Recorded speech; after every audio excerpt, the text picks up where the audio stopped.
काँग्रेसचे नेते दिवंगत आमदार PN पाटील यांचे सुपुत्र जिल्हा परिषदेचे माजी अध्यक्ष राहुल पाटील आणि जिल्हा बँकेचे संचालक राजेश पाटील यांनी मुंबई इथं राष्ट्रवादी अजित पवार गटाचे नेते उपमुख्यमंत्री अजित पवार यांची भेट घेतली। त्यामुळे राहुल आणि राजेश पाटील या बंधूंनी काँग्रेसला सोडचिठ्ठी देऊन राष्ट्रवादी अजित पवार गटाचे घड्याळ हातात घालणार यावर शिक्कामोर्तब झाल्याची चर्चा सुरू आहे। राहुल पाटील यांच्या या भेटीनंतर काँग्रेसला हा मोठा धक्का मानला जातोय। विधानसभा निवडणुकीनंतर गेल्या काही दिवसांपासून राहुल पाटील हे राष्ट्रवादीत जाणार असल्याची चर्चा सुरू होती। आपल्या मतदारसंघातील प्रमुख कार्यकर्त्यांशी नेत्यांशी चर्चा करून निर्णय घेणार असल्याचं राहुल पाटील यांनी यापूर्वी स्पष्ट केलं होतं। त्यानुसार जिल्हा परिषद, पंचायत समिती, गटनिहाय प्रमुख कार्यकर्त्यांच्या बैठका त्यांनी घेतल्या।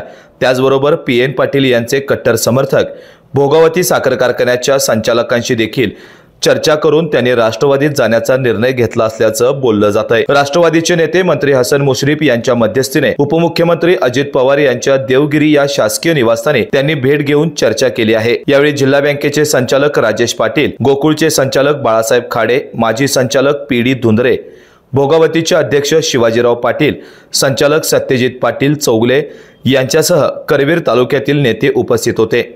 यावेळी झालेल्या बैठकीत महिनाभरात जोरदार शक्ती प्रदर्शन करून प्रवेशाचा कार्यक्रम संपन्न करण्याबाबत चर्चाही झाल्याचं समजतंय।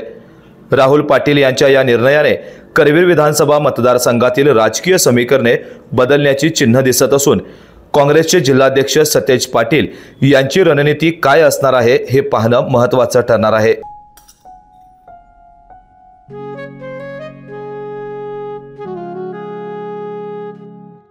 बाबा, आज येताना बासुंदी घेऊन या ना। अगं, कालच आपण आईचा वाढदिवस होता म्हणून आणली होती ना। ऐकलं? गोकुळची बासुंदी पुन्हा खावीशी वाटतेय। खरं सांगू, मलाही खावीशी वाटतेय। पुन्हा पुन्हा खावीशी वाटणारी गोकुळ बासुंदी।